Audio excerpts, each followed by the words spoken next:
Can I have a show of hands? Who in here has a smartphone? And who in here considers their smartphone as a big part of their lives? From this response, I think it's safe to say that smartphones play a major role in our everyday lives. Everywhere we go, we see people looking down at their phone as they indulge in their daily dosage of social media, games, and more. Several people have even been described as phone addicts. Despite that, I think it is hard to argue that the invention of smartphone has not improved our everyday lives. For example, online banking has made it a lot more convenient to purchase things online and in real life. Grab and Uber Eats bring deliveries and takeaway to another level. Google Maps and other GPS apps has made it a lot more convenient for us to get to places. Line, WhatsApp, and other similar applications have transformed how communications work. There is no doubt that the invention of smartphone has changed how we function daily. However, this is not the case for everyone. Believe it or not, over half of the Thai population doesn't have a smartphone. According to Statista.com, over 52.71% of the Thai population doesn't own a smartphone in 2020. This number might seem ridiculous at first, and it is. However, if you think about it, many people living outside of Bangkok and other major cities in Thailand don't even have access to cellular networks. So having a smartphone might not even be necessary for them. This then leads to a recurrent problem that the whole world is suffering from, the digital divide. So, what is the digital divide? In simpler terms, the digital divide is a gap between those who have technological access and those who don't. This disparity limits access to new information and communication technologies, or ICTs, and it also impacts education vastly, especially in this new age of online learning. For example, according to UNESCO, over 850 million students were not able to attend school during the first COVID-19 outbreak. A lot of these students say that the problem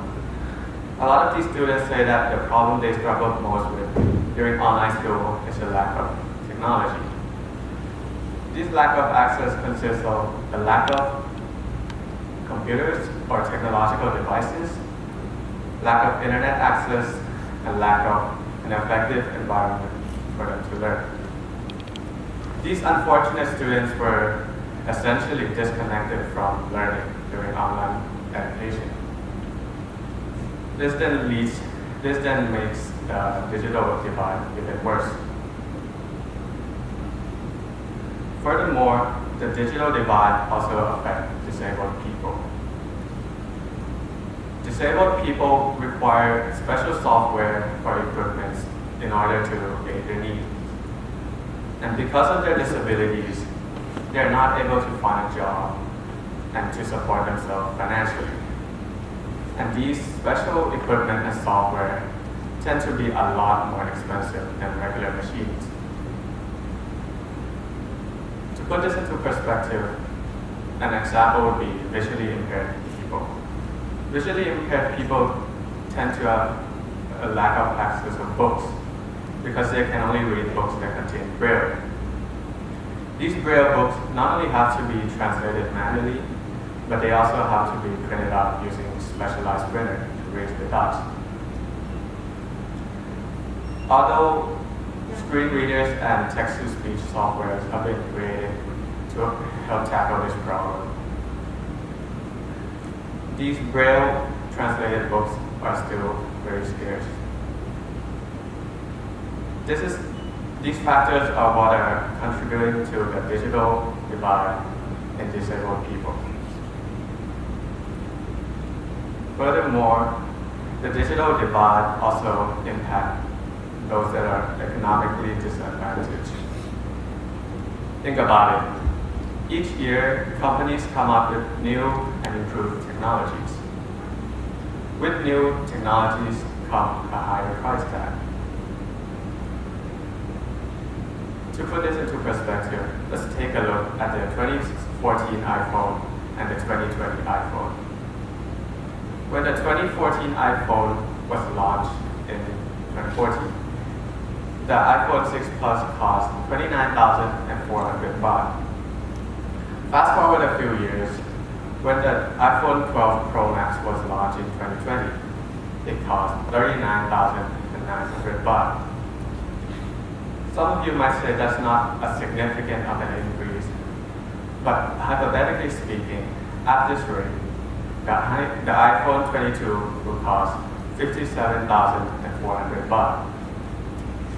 To demonstrate how insane this number is, according to the National Statistical Office of Thailand, the average salary of a Thai worker in Bangkok is 20,854 baht every month. So the iPhone 22 would cost more than 3 months worth of salary. And this is without taking into consideration all of the living expenses that they have to pay. This is why many people are not able to afford the newest trend of technology and to get these new inventions, which leads to the digital divide. So, how do you help bridge the digital divide? There are many ways that we can all contribute to help bridge this digital divide. One of the easiest way and the most common way is through donations. These donations can come in various forms. For example, you can help donate unwanted electronics or technological devices to those that are in need. You might think that your old phone might be very insignificant, but to those that don't even have a phone in the first place, it will be very useful to them. Another way you can donate is through donating money to help fund for a computer lab or even a network infrastructure in rural areas. This way, those that are outside of the major cities will be able to access the internet and use computers. Another way to help decrease the digital divide is to help spread digital literacy, which is the ability to use information in various digital platforms. For example, every day, once you go home, you can help teach your family members how to use digital technologies so that they have the skills needed to live, learn, and work in a society where communication is crucial. This way, everyone will have the ability to use digital technologies and their access will be wider in the country. These are just several ways that we can all contribute. And I believe that with everyone's cooperation, we will be able to solve the digital divide. I'll leave you all today to think about how impactful the digital divide can be to us if we don't take any measures against it. Together, we can help decrease the digital divide in the world. Thank you for listening.